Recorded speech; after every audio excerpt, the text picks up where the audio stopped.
Hello and welcome.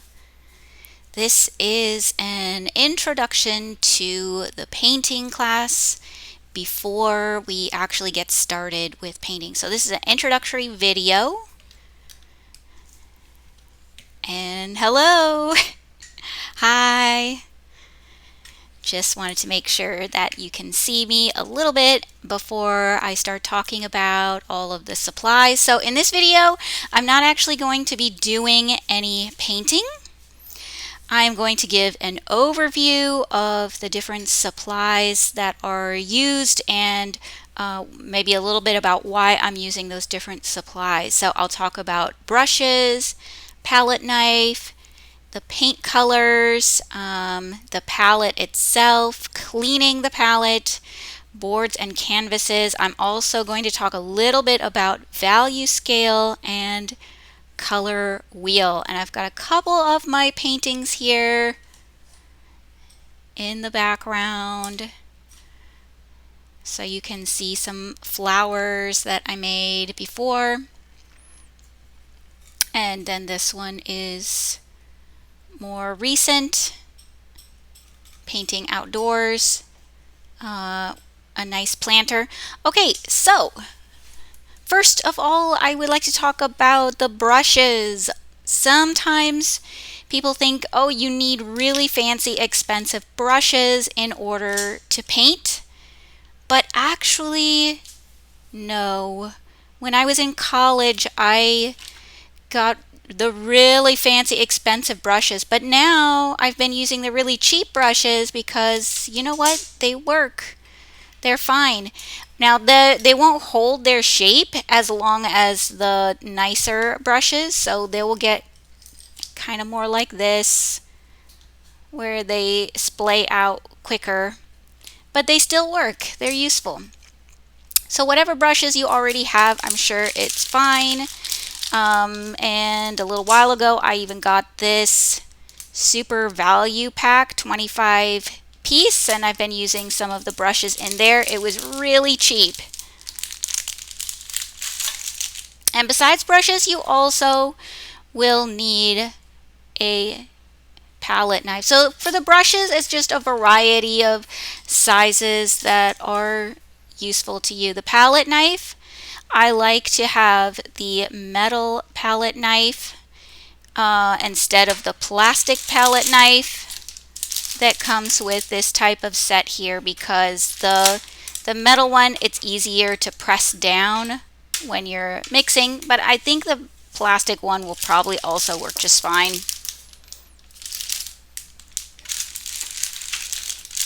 Okay, and when mixing paints, I do recommend mixing your paint with a palette knife instead of mainly mixing it with your brushes, because the paint will get all up inside of the brushes and then it's really hard to see what color paint you're really mixing and what's going to come off of your brush. Whereas if you mix a pile of paint with your palette knife, you'll be able to see what the color looks like, and then you also have a pile of it so that you can pick it up with your brush and apply as much as you need. Whereas if it's in your brush, it's like, oops, I made one brush stroke and now I'm out of that color and I don't have it anymore. So that's a recommended tool to have, is the palette knife.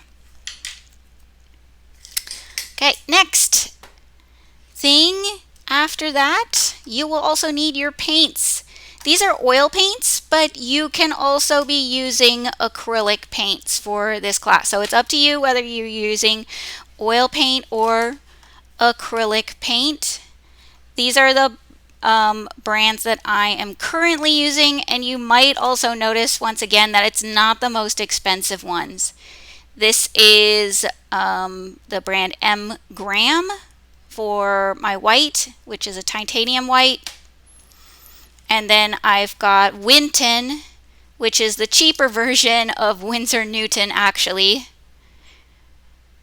This is cadmium yellow pale hue, which means it's not actually cadmium, it's the cheaper version. Cadmium red hue, so once again, it's not actual cadmium red, it's like imitation cadmium red. And I've got French Ultramarine. You don't need to have big tubes like this, but I purchased it in the big tube because it's going to save me money. And you might think, oh, well, you know, like this is not as great of a quality paint. Yeah, the color is not quite as bright. If you get, which I have the other paints too, I have the more expensive stuff, but if you're going to use a lot of paint, then it might be more practical to have the cheaper ones and to, you know, do some practicing with the cheaper ones. This painting here is made with these paints right here. So you can see that I still get a variety of colors that I can mix, including something that looks orange, even though I don't have an actual orange color. Some professional artists only use these 4 colors of paint when they are painting: white, yellow, red, blue. So just 4, not even, some artists will use, like, say 2 yellows, 2 reds, 2 blues, a black, a brown. But I find that for simplification and making it easier to understand, especially for getting started, you can get a big range, and you can even get your paint to look like it's black, which I have an example of right here. Okay, so this is another one I did the other day, and yes, once again, I am only using those colors. And I have a color on here that looks like black, but actually it's a mixture of blue, red, and yellow in the correct proportion together that make it look really dark like a black. So that's something that sometimes people think, oh, you need a ton of different paint colors in order to make it work. No, you don't. There are colors that you cannot mix with these paints if you're just using these, but you can get a big variety. So for a beginner, I do recommend just start off very simple and try to understand this. And then if you feel like, oh, okay, now I want to add a few more different colors in there, I feel like I've got a handle on this, then it's probably going to be a lot easier to add those colors later. Okay, next, I've got a palette for mixing the colors. This one has a lid on it. And I've got some mixes there from earlier today. I actually did not clean this off because I thought, oh, I can show cleaning the palette while I'm here. And I always put my colors in the same place every time. That way it's easy for me to know where my different colors are. That's a recommended thing for palettes too, is always putting your colors in the same place. So since I have 4, it's 1, 2, 3, 4 here: white, yellow, red, blue. If it's easier, a lot of artists put their colors across the top. Or you might put them on the other side. It just depends on how you adjust to working with your colors. Okay, so these are mixes that I made earlier today, and you want to make sure that you're cleaning your palette after you paint, whether it's the oil paint or it's the acrylic paint. Either way, you want to make sure that you're cleaning it, because if you let it sit there too long, it will stick down and then it's much harder to clean. I start off cleaning by scraping up any paint with my palette knife that's easy to scrape up. So I'm not going to clean the whole palette here, but I'll do a little bit of demo cleaning the palette. And I always notice that if I don't clean the palette quick enough. If I wait a couple of days, then it's stuck down hard and it's a lot harder to clean it off. Okay, so I'll scrape a bit more. And I also usually use another knife to scrape it up a little bit better. And after that, I use some tissue together with walnut oil. Now, if you're using acrylic, of course, you just use water and so maybe some soap to clean it off. But because this is oil, there are a lot of artists who use a different type of cleaner. And I used to use a different type of cleaner, but for the health, for health purposes, I switched to walnut. Just walnut.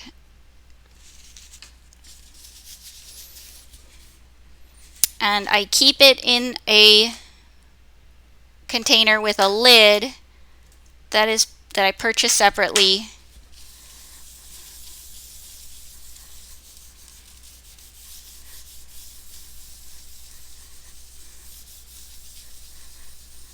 I use this for cleaning my brushes when I'm painting, and I also use it to clean off my palette.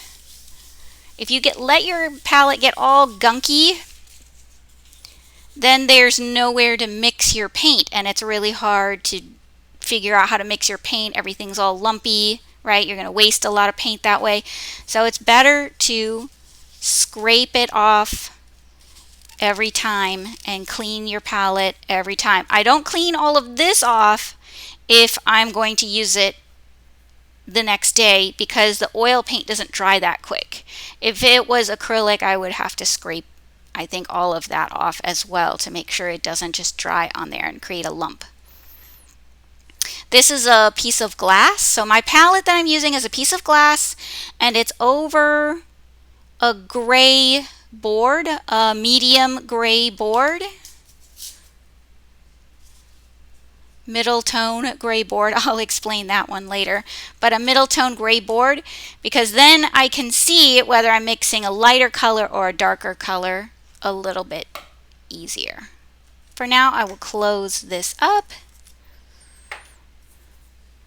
And I also keep the lid on my palette box. You don't have to have a box to put your palette in for it to work. It will still work even if you don't have that, because you just need a surface to squeeze out your paint on or to put your paint on so that you can mix it with your palette knife. Okay, so that was about the cleaning, and I'm using walnut oil as my cleaner. I actually buy it in a larger container than this, but then I put some into the smaller container, and I will pour some into this container when I'm using it to clean my brushes and clean other things. Next, we have boards and canvases. So depending on what you want to use, it could be a board, it could be a canvas. That's all up to you. I have some smaller ones here. Very small panels. This is a 4x6. You can use 8x10, 11x14, whatever size you are comfortable painting on is fine. You'll notice also that this one is a different color. Canvases usually come in white. If you want to put a layer of paint in a medium neutral color over it before you paint on it, that might also help, but you don't have to do that. I'm not going to explain too much about that right now, but that's a possibility called toning your canvas. Okay, now let's get to the value scale.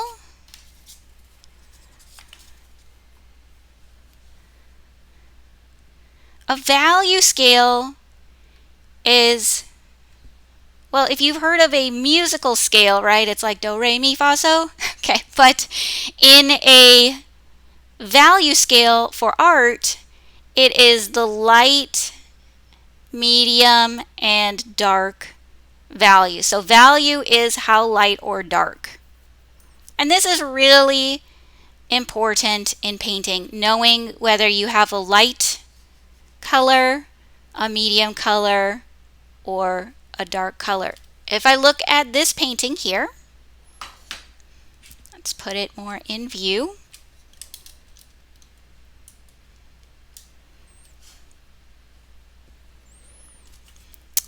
I can look and see that this is a lighter area, and then this is a medium area. So because this is lighter, even though this is green and this is green, but this is much lighter than this area, then it helps that part to stand out. So that has to do with the importance of values, and I will explain more about mixing paint using a value scale later on.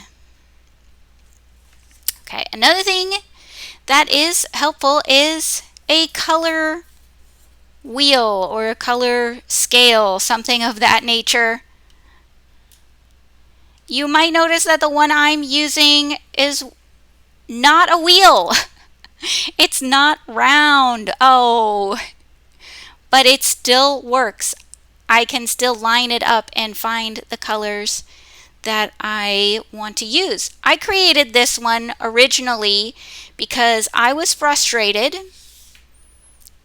about not understanding why am I having trouble mixing this particular type of brown or this particular type of green. Well, what if I make a value scale, a color wheel or a color chart based on the colors that I'm actually using every day. So this is actually not exactly based on these particular paints, but it's some other ones that I have. And this was one yellow, one red, and one ultramarine blue that I used to make this chart. But it cleared things up for me because suddenly I understood, oh, if I want this type of green, now I know how much yellow and how much blue and how much white I would need to do that. Versus if I want this type of green, which is very different. Or if I want a purple that looks like this. Or if I want a brown that looks like this. Now, suddenly I understood how to mix it because I had made my own chart. In the stores, you can get a color wheel, but it doesn't really give you the experience of mixing those colors and then figuring out, oh, now I understand why it is this is working like this or that's working like that. Okay, so that's another thing I will be talking about more in the class, but I wanted to give you a preview about it. That will be it for today, and class will begin soon. See you soon in the next recording.